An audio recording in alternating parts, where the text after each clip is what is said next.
ضيفة الحلقة النهاردة حد شاطر جدا في السوق المصري وعضو الجمعية المصرية للمحللين الفنيين، وهي CFT وسيتا هولدر في نفس الوقت رئيس قسم التحليل الفني في شركة نيو برنت للأوراق المالية. مارينا ازيك، عاملة ايه؟ ازيك يا أسامة؟ اخبارك ايه واخبار الحمد يومك ايه؟ لله. كله تمام؟ ميرسي. مبسوط ان انا شفتك النهارده. ميرسي. بصي، عايز اعرف باختصار كده الستوري بتاع مارينا، يعني دخلت المجال ده ازاي، بتعمل ايه، هي وضعها ايه دلوقتي كده يعني. هو أنا ابتديت حياتي المهنية في بداية دراستي العلمية. اوكي. وابتديت أخد فكرة عن سوق الفوركس والبورصات العالمية. والله بدأتي فوركس اصلا؟ طب حلو خدت جدا. فكرة مبدئية كده، جميل. وبعدين ابتديت أدرس التحليل الفني مم. وأنا سيتا هولدر. جمعية. مهم. طب حلو جدا. وبعد كده اشتغلت في أكتر من شركة سمسرة. مم. وحاليا أنا رئيس قسم التحليل الفني في شركة نيو برنت للأوراق المالية. كويس جدا. ميرسي. وبعد كده بقى ابتديت أتوجه للبورصة المصرية بشكل خاص. مم. بعد دراسة بقى الأسواق العالمية والتقلبات اللي كانت بتحصل، أنا شخصية متحفظة شوية، مم. فالأفضل كان بالنسبة لي إن أنا أستقر في السوق المصري. مم. وبعدين ابتديت بقى أدخل السوق المصري كأناليست. مم. بقالي أكتر من 8 سنين. حلو جدا. ميرسي. طب بس ليه حته ان انت سبتي الاسواق الاجنبيه، مع انك يعني قلتي فوركس بتاع، فاغلب الناس اللي بتدخل الحته دي ما بتطلعش منها خلاص، بيبقى بالنسبه له لا محل ايه وبتاع ايه، فايه اللي خلاكي بقى تهتمي بالسوق المحلي اكتر؟ بص، زي ما قلت لك، هو أنا شخصية متحفظة شوية. مم. بالنسبة لي سوق الفوركس هو سوق عالي المخاطرة، وده يعني حاجة لازم نكون موضحينها. مم. لأن سوق الفوركس العروض الوهمية والمغريات اللي بتتسوق مم. على المجال. الناس كتير بتفتكر ان هو سوق هيحقق ثروة بسهولة، واللي هيدخل سوق الفوركس هيقدر يحقق يعني أرباح كبيرة، وهي بتبقى مغريات شكلية بس. مم. لكن هو السوق عالي المخاطرة، التقلبات فيه عالية جدا. لازم اللي يدخل السوق يبقى عنده درجة احترافية عالية، يقدر يتعامل مع تقلبات السوق ويعرف يدير رأس المال بشكل كفء، لأن ممكن الخسارة فيه بتبقى عالية. وزي ما قلت لك كمان قبل كده، ان فرق العملة مم. عندنا، انت بتدخل تستثمر في سوق الفوركس بالدولار، مم. فالخسارة بتبقى مضاعفة بالعملة المحلية المصرية. يعني اي خسارة دولارية بتحققها في الفوركس مم. انت بتحقق خسارة مضاعفة بالجنيه المصري. فالأكثر أمانا بالنسبة لأي مستثمر في مصر مم. هو البورصة المصرية حاليا. بس يعني هقول لك على حاجه، في ناس عملت فلوس من الفوركس، خلينا متفقين على ده، صح كده؟ طبعا، بس بس هي زي ما قلت لك، هو لازم يكون على درجة احترافية عالية، يكون عنده دراسة كافية، خبرة كافية، يكون عنده awareness عالي بطبيعة السوق. ما ينفعش اخد حد معاه 100,000 جنيه وعايز يستثمرهم ويحقق عائد في خلال سنة، واقوله تعالى ادخل الفوركس وهو ما عندوش اي خلفية عن مجال التداول اصلا. يعني شيء صعب جدا، مما لا شك فيه. 85% من اللي بيدخلوا الفوركس بدون دراسة وبدون حضرتك خبرة. 90%، مش 5، ممكن اكتر كمان. بس اقول لك على حاجه، يمكن السوقين مختلفين. طب خلينا نتكلم لو حد لسه مش متعلم كفايه، ايه الفرق بين السوق الاجنبي مثلا اللي هو الفوركس والكريبتو والستوكس وكل ده، وايه الفرق بين السوق المصري؟ دي نقطة مهمة. الفرق ان السوق المصري انت بتتعامل فيه بالعملة المحلية، اوكي. بالجنيه المصري. تمام. سوق العملات والبورصات العالمية، هو احنا في فرق بين البورصات العالمية اللي هي انت بتتداول في أسهم، وأسهم عالمية وشركات عملاقة وليها تاريخ كبير من النمو ومعدلات تحقيق الأرباح، زي شركات أبل وأمازون وتسلا. كل دي شركات كبيرة وعملاقة ومعروفة، معروف تاريخها.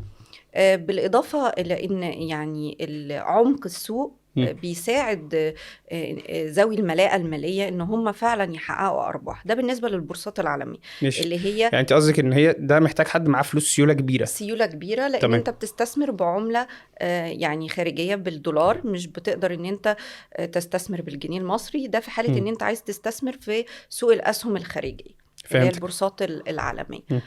فأنت محتاج تكون على قدر من الملاءة المالية اللي تقدر تتعامل بيها بره مصر. اوكي. سوق الفوركس بقى هو سوق برضو انت بتتعامل بالدولار، بس انت مش بتتعامل على اسهم شركات، انت م. بتتعامل على عملات، عملة مقابل عملة، وبتراهن على الارتفاع او الانخفاض اللي بيحصل في العملات دي. خليش نقول نراهن، ممكن برضو يكون بيحلل، يعني مش شرط يكون لا الموضوع لا، مضاربات. انا اقصد مش مضاربة بحتة، م. يعني في فهمتك. لا انا مش بتكلم ان هو مراهنة م. يعني حاجة مرتجلة كده، لا اكيد بيبقى فيه جزء فيه دراسة، م. لكن بيكون المجال طبيعة السوق هو سوق بيبقى شغال 24 ساعة م. على مدار 5 أيام في الأسبوع.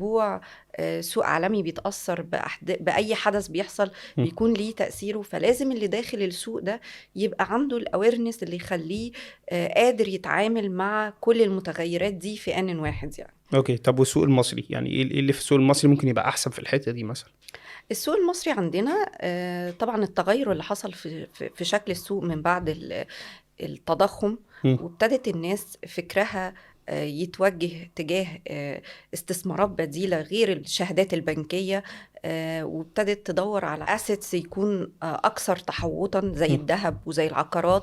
م. وكمان البورصة المصرية ابتدت تبني ثقة عند الجمهور أو المستثمرين، لأن احنا كنا مرينا بفترة فيها ضعف اللي هي أثناء الثورة أو قبلها كان الأزمة العالمية، م. والبورصة المصرية اتأثرت جامد، وبعد كده الثورة جت كانت في حالة ركود، والاقتصاد بتاع البلد كله كان يعني في حالة ضعف كبيرة طبيعي. فكانت البورصة أدائها ضعيف جدا، م. وكانت سايبة أثر سلبي مع المستثمرين. خلي بالك مش بتكلم على ظرف في وقت معين، انا بتكلم في العموم. يعني لا سيبك من الظروف الاستثنائيه، انا بتكلم كبورصتين. انت ليه حد مثلا يبقى في مصر يسيب فوركس، او يبقى يعني مش شغال في الفوركس ويشتغل في البورصه المصريه؟ لأن البورصة المصرية ببساطة مقننة في مصر، ماشي. وأي بروكر أنت بتتعامل معاه، أي شركة وساطة مالية أنت بتتعامل معاها، هي مراقبة من الهيئة العامة للرقابة المالية. ماشي. فأنت في قانون بيحميك، حصل أي مخالفة أو أنت تضررت من أي شيء حصل معاك، تقدر يعني تقاضي الجهة اللي انت بتتعامل معاها، فانت بتتعامل تحت أمبريلة القانون يعني. دي حاجة مهمة جدا. لكن الفوركس انت ما فيش جهة رقابية تقدر ترجع لها لو حصل معاك اي حاجة، انت كله هنا اونلاين لشركات اجنبية، تفتح الحساب اونلاين، فانت فلوسك وحقوقك مش مضمونة في الفوركس. ممكن. لكن في السوق المصري انت ضامن حقوقك وضامن فلوسك، وعارف انت بتشتغل مع مين، بالإضافة أن أنت بتشتغل في شركات يعني عملاقة وبتغطي صناعات كتير في البلد، تقدر تدخل تستثمر في قطاع الخدمات المالية غير المصرفية، وده بيمثل العمود الفقري لأي اقتصاد في أي بلد يعني. ده حقيقي. قطاع البنوك من القطاعات المهمة جدا في البورصة المصرية اللي حققت أرباح على مدار السنين اللي فاتت كلها.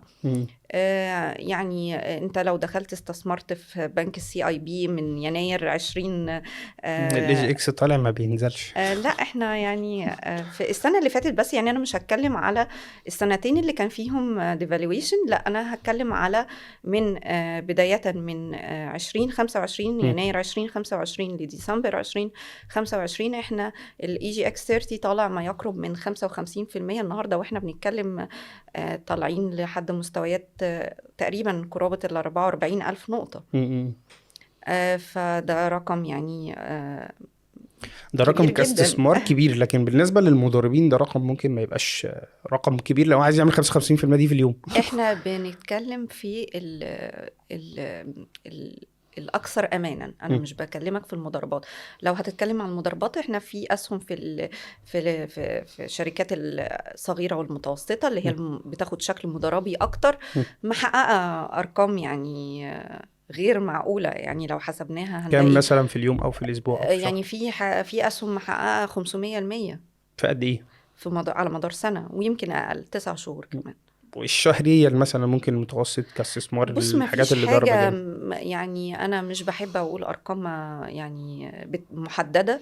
اه أنا اه. بقولك على واقع إن ال EGX30 في يناير 2025 مقارنة بديسمبر أو لحد الفترة اللي احنا فيها، مم. احنا طالعين ما يقرب من 55% ويمكن أكتر كمان. أوف. حلو جدا. وانت بتتكلم زي ما قلت لك في أسهم آمنة. مم. بتتكلم في أسهم بتمثل الاقتصاد المصري في مصر. فانت مش يعني في عامل مخاطرة طبعا. اي حد بيدخل مجال الاستثمار في الأوراق المالية مم. هو لازم يبقى عارف ان هو بيحمل جزء من المخاطرة، مم. لأنه أكثر ربحا، فبالتالي هو أكثر مخاطرة. لو هنقارنه طبعا بالشهادات البنكية وانت عارف انت داخل بتحقق رقم معين، مم.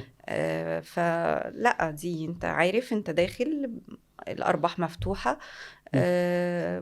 في ناس بتدخل لو هي مش قادرة ان هي تشتغل في الأسهم دايركت، لأن ده احنا بنواجهه، يعني ناس مش متفرغة، مم. ناس عندها يعني عايزة تستثمر في السوق المصري، بس عندها بيزنس ما تقدرش تتفرغ للتداول بشكل يومي مم. أو إنها تتابع بشكل يومي. فبتبقى النصيحة إن هي تتوجه لصناديق الاستثمار. مم. وصناديق استثمار كتيرة تابعة لشركات إدارة أموال وبنوك أثبتت جدارة يعني، وحققت أرقام مقاربة للأرقام اللي حققها EGX30، خاصة لو هي صناديق استثمار تابعة للمؤشر. يعني صناديق الاستثمار في منها أنواع كتير، وفي صناديق كمان ودي كانت حاجة يعني اتعملت من قريب، مش ما بقالهاش فترة كبيرة، مم. اللي هي الصناديق الخاضعة لأحكام الشريعة الإسلامية.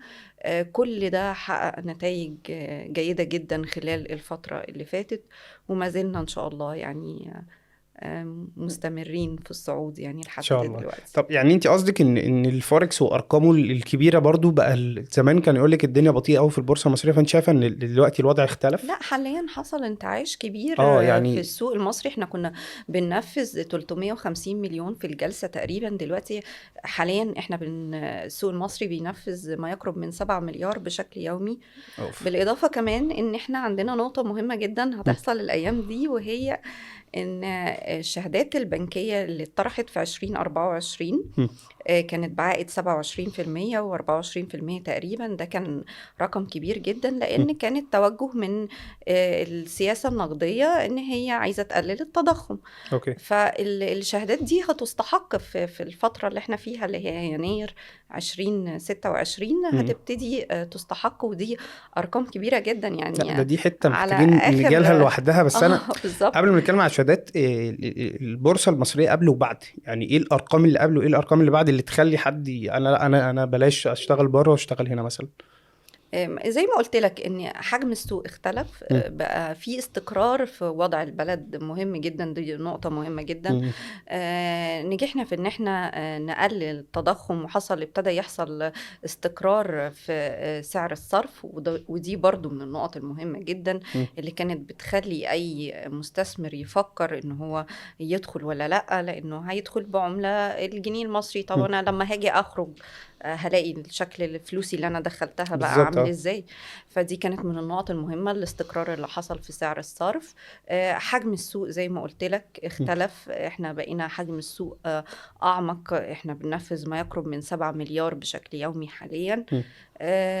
يعني حاجات كتير بصراحة تخلي ان السوق المصري، والارقام بتقول كمان يعني احنا، انا برضو هديك على سبيل المثال وليس الحصر، احنا مم. عندنا CIB بس في اقل من ده 6 الليدنج ده شهور يعني احنا مش هنتكلم، مش هنتوه بعض يعني. مم. في اقل من 6 شهور طلع من 80 جنيه، احنا النهارده وانا بسجل الحلقة معاك مم. احنا 122 جنيه.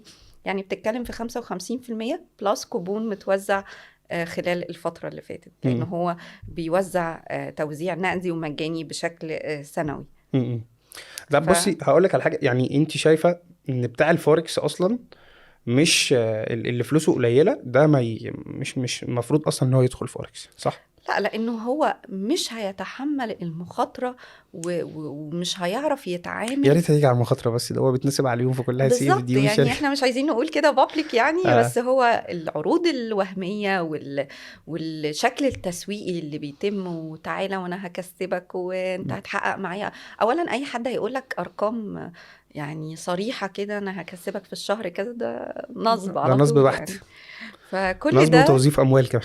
بالظبط. تمام. فكل ده يخليك تمتنع لو انت مبتدئ، ما عندكش علم، ما عندكش ثقافة مم. وإدراك للمجال اللي انت داخله، لا يبقى لازم تدور على حاجة أكثر أمانا يعني. واولى، او زي ما قلت لك كده، هي اولى بفلوسه دي بالظبط. البورصه المصريه، بدل ما بالظبط. تطير بره احسن، يعني تطير هنا صح ولا؟ انت هنا زي ما قلت لك مفيش استثمار بلا مخاطرة. مم. يعني اكيد هتخاطر، بس انت عارف انت مقدارك ايه، يعني هتخاطر بقد ايه مم. انت. انا اي حد بيدخل يشتري سهم مثلا بيبقى عارف ان هو عند نقطة معينة هيعمل ستوب لوس، مم. لكن في الفوركس انت بتروح ترمي نفسك يعني. بيحط ستوب بس بيتضرب. ف آه. دي نقطة مهمة جدا، لازم يبقى شخص مدرك هو هيقدر على الدخول في مجال مخاطر بالشكل ده. مم. برضو بترجع للسن يعني حاجات كتير، يعني سن العميل، مدى قدرته على المخاطرة. مم. في معايير كتير بتحدد إذا كان هو يقدر يدخل سوق الفوركس ولا لا. بالنسبه لفرق العمله، يعني هديكي مثال، هسألك سؤال صريح. إيه اللي بيدخلوا الفوركس بيدخلوا عشان اصلا فاكرين ان الفلوس قليله، فاهماني؟ يعني انا اعرف ادخل هنا ب 100 دولار و200، هو فاهم طبعا، هو فاكر كده ان هو هيكسب اصلا. اه هو بالظبط. كل المبالغ دي خسرانه، يعني الموضوع منتهي، هو اصلا مش داخل السوق، ما هو بيوصلهوش بس السوق. بيجري ورا اللي هي حلم الثراء الليفرج السريع. اه. والرافعه الماليه، مم. وان انت هنا هتقدر تعظم من ارباحك. وفي شركات كمان بتقول لك انا هبتدي اديك بونص بمجرد ما تفتح حساب. بونص ده نصب بحت، ده بسم الله. فيعني كل ده. طب بصي اقول لك على حاجه، كام مثلا انا اقدر ادخل البورصه؟ يعني هتكلم عن نفسي، لو هو انا كده كده البورصه كاستثمار محتاجه مبالغ، خلينا متفقين ان المبالغ الكبيره بتسيفك اكتر، صح كده؟ في مقولة بتقول مم. الفلوس بتجيب فلوس، ده بالظبط، حقيقي. ده حقيقي. يعني الفلوس بتجيب فلوس، كل ما المبلغ اللي انت بتستثمر بيه كبر، كل ما مم. كان العائد اكبر. حلو. بس خلينا برضو متفقين ان هي نسبة وتناسب. يعني انت لو استثمرت ب1000 جنيه مم. وحققت عائد 300%، هو نفس البرسنتج اللي لو استثمرت ب100,000 جنيه يعني. مم. فالعائد النسبة المئوية واحدة.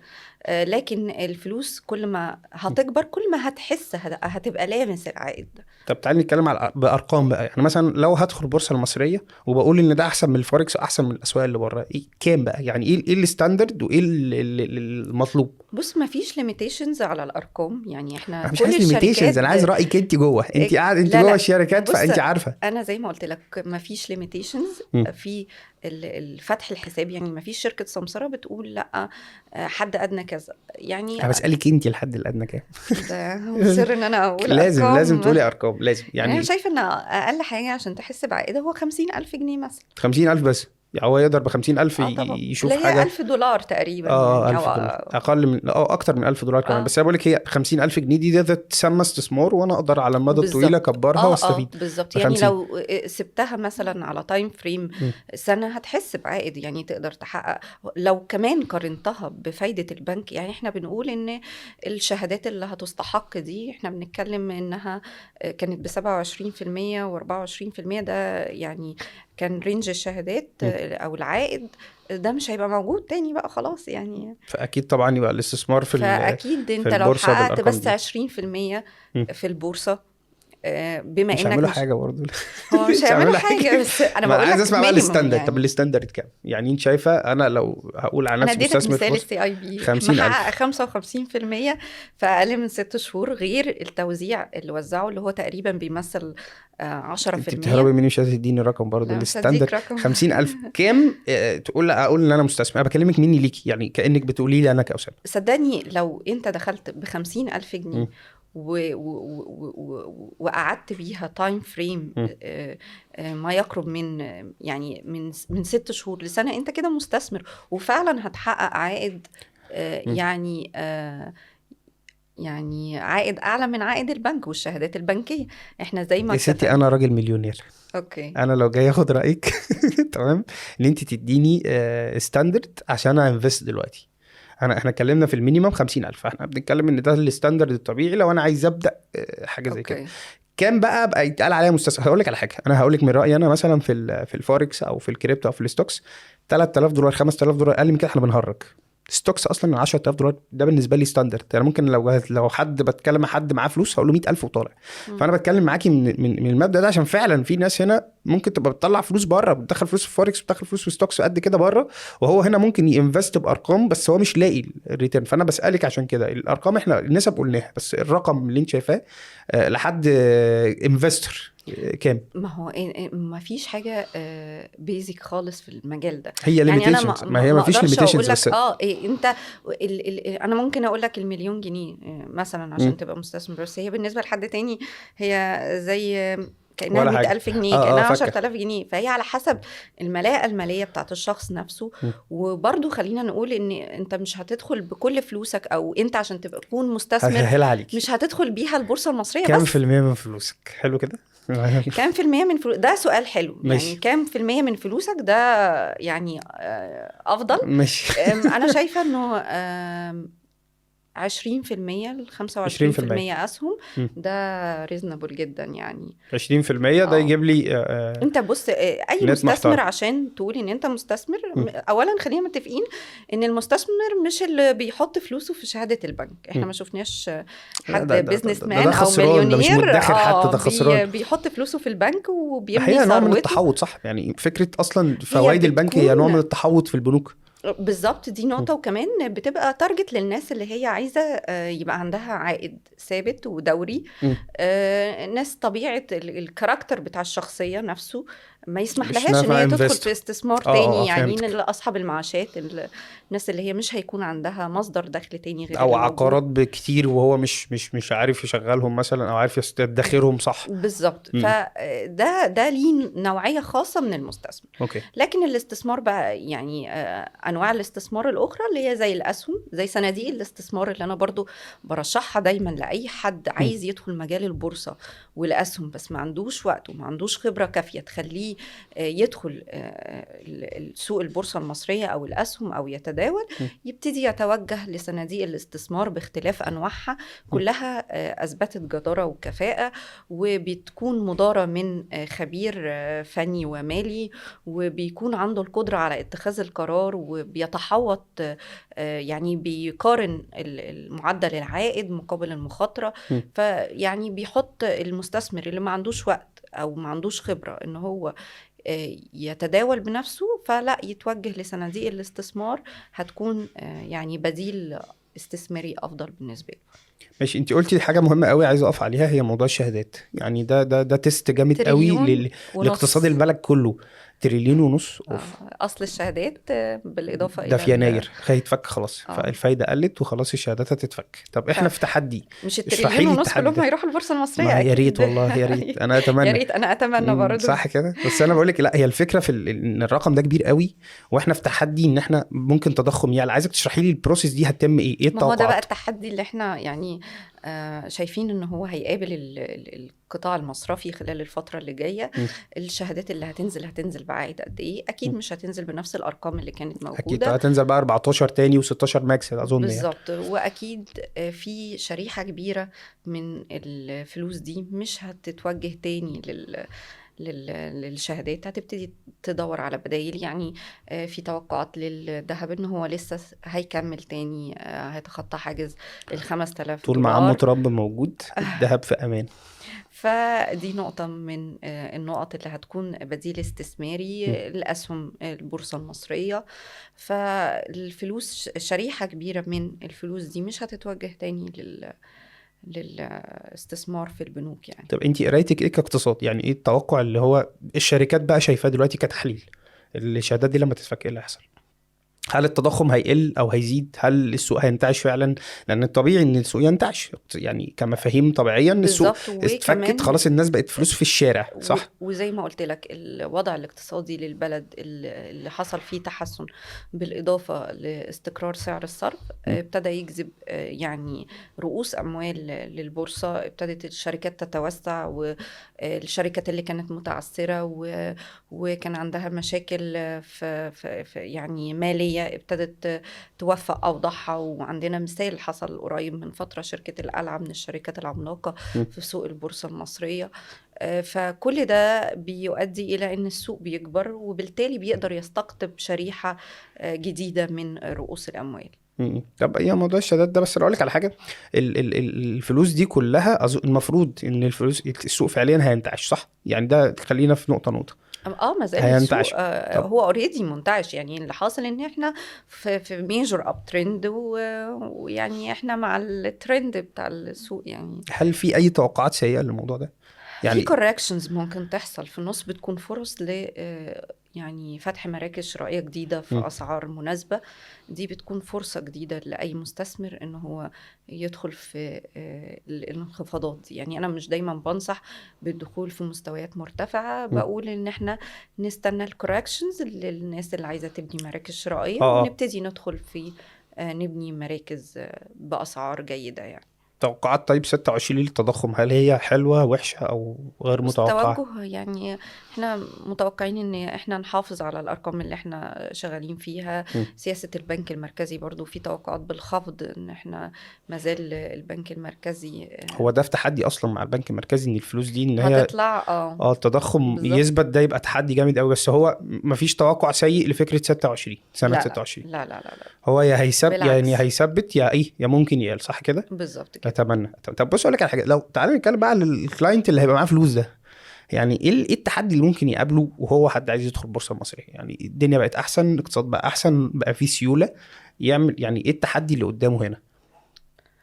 بص، انا من وجهة نظري التشتت، يعني هي دي اكتر حاجة شايفة ان هي بتضر اي عميل بيفكر يدخل البورصة. يبتدي بقى يدخل على السوشيال ميديا ويشوف توصيات مجهولة المصدر وكتير. وده نقطة مهمة جدا. يعني ممكن تكون برضو مش هفرض سوء النية ان دي توصيات يعني خدي بالك انت بتخبطي في، انت برضه بتدي لا لا توصيات، خالص. انت على بتطلعي فكرة تدي بريف، خدي بالك ها. احنا مرخصين احنا زي الفل، تمام. ف بيبقى في بعض التوصيات اللي مش مدروسة أو بتبقى يعني كتير، اجتهاد ماركتينج، صح؟ فالمستثمر. نعم. اجتهاد ماركتينج، مش كده؟ لا والله، يعني هو دلوقتي بقى كل حد عنده رأي في يعني البورصة، صح كده؟ كلنا شعب جميل. عايزين نكون متحفظين شوية. بس نرجع تاني للنقطة اللي احنا كنا بنتكلم فيها، التشتت. ان العميل بيلاقي ده بيرشح وده بيرشح، وفعلا مع الاب ترند بيحصل ان معظم الاسهم بتبقى في حالة صعود وبتاخد فترات. يعني في سهم مثلا ابتدى يحصل له ويكنس في النص، هو مش معنى كده انه وحش ولا يتباع، ولا اخرج منه بخسارة وانا شاريه واروح لسهم تاني لقيته ابتدى يطلع، الاقي اللي انا بعته طلع واللي انا اشتريته نزل. فالعميل بيفضل بقى يلف حوالين نفسه، المستثمر يحس ان هو ابتدى يتشتت، وكمان بيحصل خسارة. يعني في عملاء بتخسر حقيقي من التوصيات ان هو يبيع سهم ويدخل سهم تاني الكتير. بالذات لو مش فاهم، يعني هو لو مش فاهم كمان ده بينيل الدنيا خالص. مش فاهم وما عندوش صبر. يعني دي نقطة، ان هو عايز السهم اللي يشتريه هو اللي طبعا ده مضمع يعني. بالنسبة لبتوع البورصة عموما. أكيد هو يعني عامل الطمع والخوف هم أكثر مشاعر بتراود أي حد بيدخل مجال التداول. بس زي ما قلت لك، ده التحدي، ان انت يبقى عندك انضباط. انت داخل عارف ودارس، وبلاش حتى انك هتكون دارس بس قاري، بتثقف نفسك، بتحاول تاخد فكرة بالهيستوري. ان مثلا افتح اي سهم اشوف هو ايه اللي حصل على مدار مثلا سنة او سنتين للسهم ده. م. فبلاقي ان السهم بالرغم من الاوقات اللي حصل هبوط فيها او مر بمراحل كوركشنز، م. لا هو تعافى ورجع تاني مكمل في الاب ترند بتاعه. م. زي ما بنقول في التحليل الفني كده ترند از ماي فريند، يعني احنا اه مكملين. كل ف حاجه الترند هو احسن حاجه. بالظبط. لا يبقى عنده صبر وعنده رؤية. خلي بالك، أنا مش بتكلم على الكلاينت، انا بتكلم على الشركات. يعني ايه اللي هو تمام بقى، ما انا كلاينت بقولك تمام. هو بيقع فريسة بقى لحتة التوصيات ايه بقى والعروض بقى الاتيتيود؟ اللي قولي هي لي بقى ايه الحاجات الغلط. العمولات المتدنية وزيرو عمولة م. يعني انت شايف اي شركه بتدي زيرو عموله ده ممكن يبقى علامه استفهام كبيره، صح؟ ما انا قلت لك خلينا بدون متحفظين. ذكر اسماء، احنا ما قلناش اسماء، بس انا بتكلم بجد. هي نقطه العموله دي طبعا حاجه. اصل هو مصدر دخل لشركة السمسرة م. هو العمولة، فانا م. لما اديك زيرو عمولة يبقى انت مش بتوصل اكيد للسوق باخد، اصلا. يعني مش بقدم لك كل خدماتي كاملة وبجبرك على حاجة ممكن تكون مش معلنة. ممكن نسميها زي البي بوك كده في الفوركس او السي في دي مثلا. لا هو بص، يعني احنا مش بنقول ان احنا بيحصل حاجة غير قانونية، لان زي ما قلت لك كل شركات الاوراق المالية مراقبة من الهيئة م. العامة للرقابة المالية. ولكن طيب انا هديك زيرو عمولة، انت هتعملي تداول قد ايه في الشهر؟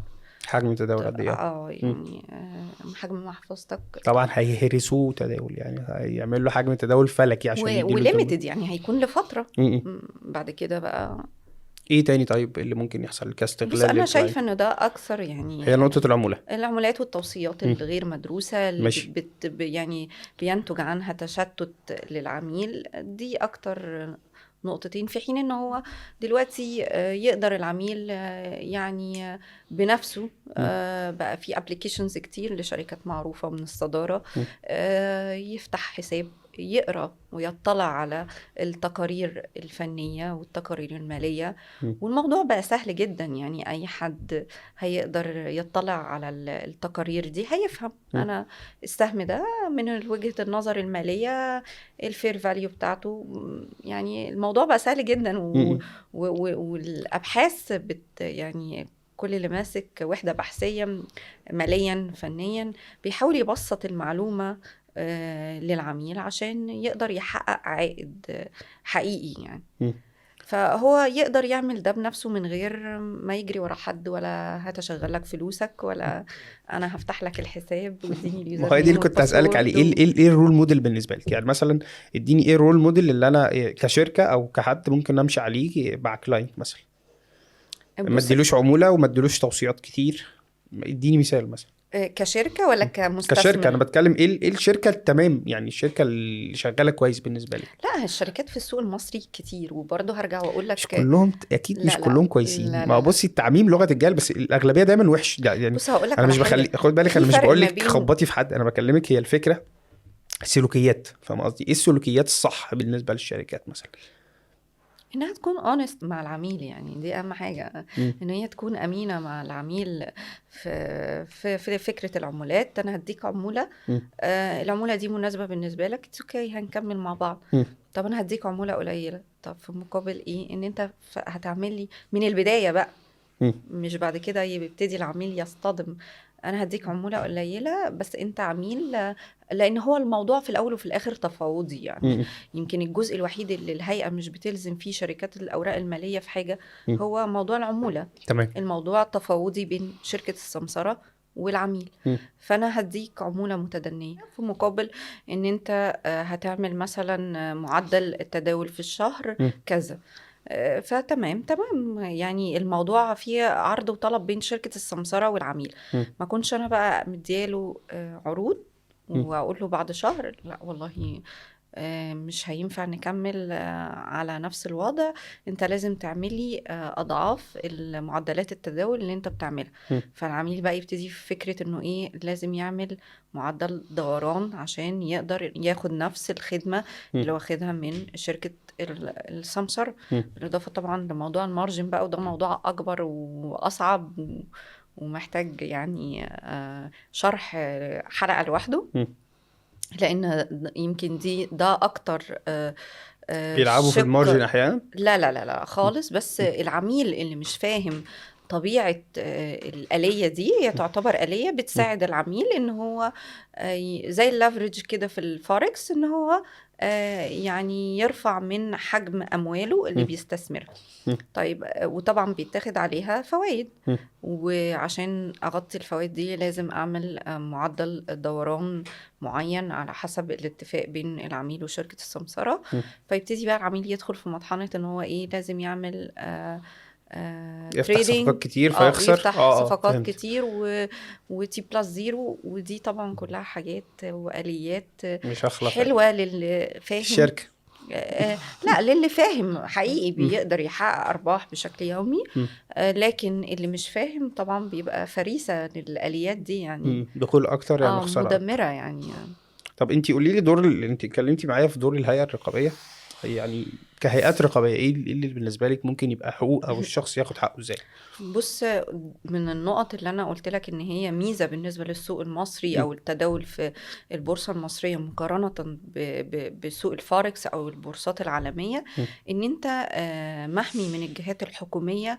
الهيئة العامة للرقابة المالية في مصر بتقوم بالدور ده. كل شركات السمسرة تخضع للقواعد والقوانين المنظمة لسوق المال، والهيئة بتراقب على ده وبتقوم بدور توعية كبير جدا للشباب وللمستثمرين.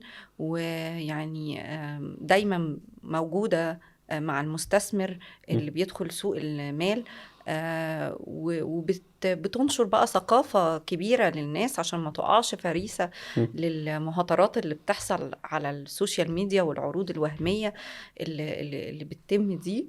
وبتقوم بدور رقابي. أي متضرر بيحصل معاه مشكلة أو أي مستثمر يعني بتواجهه مشكلة مع شركة السمسارة أو أي جهة، يقدر إن هو يرجع للهيئة العامة للرقابة المالية ويقدم شكوى طبعا.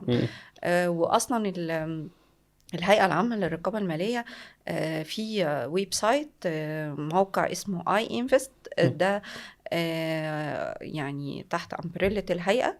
هي المنظمة الموقع ده، وحاطة استفسارات عن كل الخدمات المالية غير المصرفية، تمويل عقاري، استثمار في صناديق ذهب، معادن، سوق الأسهم المصرية. فهي بترد على كل الاستفسارات، موجودة مع كل المستثمرين اللي بيدخلوا سوق المال، وده بيدي ثقة لأي مستثمر بيدخل السوق المصري. وأي حد متضرر بيلجأ للهيئة العامة للرقابة المالية. في الحال بيكون يعني بتتم مراجعة الشكوى. وطبعا بقى الجهات اللي هي الرقابية الجديدة زي ويكي اف اكس، حلو. بقى أكتر حد يعني. ايه رأيك في ويكي اف اكس كجهة يعني رقابية؟ طبعا انت شايف شغلها عامل ازاي؟ أنا شايفة إن هي يعني بالنسبة للأسواق المحلية طبعا هتبقى حاجة مستحدثة بالنسبة للسوق المحلي. إن يبقى فيه ويب سايت أقدر أرجع له، أخد فكرة عن شركة السمسرة اللي أنا داخلة فيها أو البروكر ده. هل هو يعني إيه علامات الاستفهام اللي عليه، إيه التسهيلات اللي بيقدمها أو الخدمات اللي بيقدمها، والريت بتاعه. طبعا دي هتكون حاجة إيجابية جدا وبتدي عمق للسوق وللمجال أكتر يعني. بقول لك على مفاجأة، انت عارفة ان احنا اصلا فتحنا باب التعاقد مع شركات الأوراق المالية المحلية؟ يعني ده في الميدل ايست كله. ده بيفتح بقى باب يعني للمعلومات اكتر. يعني انا دلوقتي مستثمر وهدخل في البورصة المصرية. طيب هبتدي ادور على وسيط يعني ابتدي اتعامل معاه. فطبعا عندي زي ما قلت الجهة العامة أو الجهة الحكومية اللي هي الهيئة العامة للرقابة المالية. عندي موقع زي ويكي اف اكس والريتنج اللي بيتحط عليه عن طريق آراء الناس والمستثمرين. كل ده بيديني معلومات عن الوسيط اللي أنا هتعامل معاه وهيطمني أكتر يعني. ده انا عايز اقول لك مفاجاه كمان، ان احنا مش ريتنج بس على فكره، يعني بعيدا عن ان ويكي اف اكس زي الاكاديميات كده بتدي سيرفيس فور فري كمان، مش يعني اي شخص ممكن يستفيد من ده. هيبقى في ناس بتدي لايف سيشنز ومقالات ليها علاقه بالبورصه المصريه قريب. خلاص انا بقى لسه بفتح الموضوع ده بره من الريستراكشن اللي انا بعمله ويكي اف اكس اصلا، ان احنا هنتعاقد بشكل كبير مع الشركات المحليه. يعني ايه؟ يعني احنا هنقدر نفيد اكتر من ريت، مش جهه رقابيه بس، انا اقدر افيده كماركتينج كليدز. هيبقى في حلو استفاده جدا. متبادله كبيره، استفاده متبادله كبيره جدا، ودي حاجه هتتعمل قريب جدا. خدي بالك انا وانا الموضوع ده ما برضو قلتش يعني لسه، اول مره، ما حدش يعرفه على فكره، لسه هنعمله دلوقتي. ده كويس قوي، لان كمان شكل التسويق لشركات السمسرة ابتدى يختلف الفترة اللي فاتت. يعني ابتدت تتوجه للتسويق في كل المنصات، م. وابتدت تقوم يعني عندها الحافز، او في نوع من انواع المنافسة بين الشركات في التسويق للخدمات ولكل شركة يعني. بس اقول لك على حاجه، عندي تعليق صغير قد كده، هي من غير زعلها. الشركات في مصر متاخره قوي في النقطه دي بصراحه، يعني متاخره قوي. ونقطه الماركتنج زي ما انت قلتي دلوقتي، بقى فيه هبل في التوصيات وبتاع، وناس غير يعني هي مش موثوقه بتطلع مثلا تدي توصيه. ده ممكن تبقى شركه كبيره بتعمل حاجه زي كده، وحد صغير قوي هو اللي بيدي توصيات ويبقى ده الماركتنج بتاعه، او حتى ما بيديش اهتمام بالماركتنج كسوشيال ميديا او غيره. ودي حاجه احنا هنحاول نساعد فيها، خدي بالك. يعني انا هحاول اساعد في النقطه دي، بس زي ما قلت لك ده يعني احنا اصلا دخلنا الحته دي لان احنا حسينا ان هي مظلومه شويه. يعني شركات بره، الشركات الاجنبيه بتصرف طبعا ارقام كبيره على الماركتنج، بس هنا لا، الموضوع ده متاخر قوي، وعايز يبقى ما هي الفكرة بالبورتفوليو ان طبيعة بتاعه باشا، الحال، وقاعد ايوه بالظبط، في طبيعة كومفورت زون، الحال فاهماني؟ طبيعة الحال ان يعني كل حاجة مع الوقت بتتطور. فما كانش فيه توجه اصلا لشكل الماركتينج ده بالنسبة لشركات السمسرة. فاللي حاصل ده يعتبر تطور يعني. انت شايفه دي حاجه حلوه ان ويكي فاكس تاخد الخطوه دي اصلا، اكيد، والشركات تبدا تعمل كده مع ويكي فاكس؟ اكيد ده هيعمل اويرنس اكتر بالنسبة للناس يعني، مما لا شك فيه. عندك نصيحه لويكي فاكس بايا كان؟ يعني قولي رايك تماما، يعني شايفه ايه اللي ممكن تضيفيه لويكي فاكس، او ويكي فاكس المفروض تعمله؟ يعني بص، هي أهم نقطة دايما بتدي يعني ثقة لأي حد، هي الأمانة. م. يعني إن هي تكون الآراء تجاه الشركات المحلية م. تكون بأمانة وبحيادية. دي أكتر حاجة يعني مهمة جدا، ومعيار مهم لأي حد هيبتدي يتابع ويكي اف اكس. دي يعني نقطة مهمة جدا. ما هو احنا بنحاول نعمل كده، بحاول اخلي الشخص هو اللي بيتحكم. على فكره احنا عندنا النقطه دي، اي شخص عنده مشكله او عايز يقول رايه، هو ممكن يدخل يعمل كومنت، يعمل اللي هو عايزه مع على ويكي اف اكس، ويبقى مثلا الموضوع ده. خدي بالك اقول لك على حاجه، ده هيخليني افيد حتى السوق المصري بشكل ما. يعني لما يبقى الشخص هو اللي بيتحكم في الريت بتاع الشركه، فهيبقى فيه ترانسبيرنسي معينه، فاهماني؟ بالظبط بالظبط. فانا انصح كل الناس اللي هي تدخل ويكي اف اكس، هي حاجه غير ربحيه، هو مش هيستفيد، يعني هو مش هيدفع فيها فلوس في حاجه، هو هيستفيد بس من القصه دي. ويقدر نفس الوقت يدخل على ويكي اف اكس، يختار البروكر، ويشوف كل حاجه، الشركات الاوراق الماليه ادائها ايه تعليقه، لو في مشكله يقولها واحنا نساعده يحلها، وده هيحصل قريب. لان انا برضو تاني معلومه ما قلتهاش، ما حدش يعرفها، هي ان احنا شغالين على وثيقه تعاون كبيره جدا حكوميا للشرق الاوسط. يعني هيبقى حلو في قوي. جهه رقابيه خاصه متعاقده مع الحكومه، هي فعليا بتعمل حاجه. يعني في مشكله مع شركه معينه او مع فرد معين بيعمل مشكله ما، انا اكتر شخص اقف قصاده. يعني هو يقدر، انا الكلاينت بقى يعرفني منين؟ الكلاينت مم. نفسه او الكوميونتي ده هو اللي بيديني الاكسس ده. مم. فيدخل يقول رايه ويشوف احنا هناخد له حقه ازاي. مم. ده من فرد من شركه، ده ان شاء الله هيتحقق قريب جدا في خلال الشهور القريبه، يعني خلال الشهرين الجايين دول هيحصل ده. فدي ان شاء الله تبقى نقله ممتاز ويبقى جدا. في فايده للكل. ان شاء يعني الله احنا بإذن هدفنا في الله. الاخر ان احنا نفيد الكل. اكيد ان شاء الله بإذن الله، ربنا مارينا، يوفقكم يا ان رب شاء يا الله. رب. انا مبسوط ان انا شفتك النهارده، ميرسي خالص. ان شاء الله نشتغل انا مع بعض اسعد تاني ان وتالت، شاء واشوفك الله. تاني وتالت باذن الله. ميرسي. يومك جميل. ميرسي.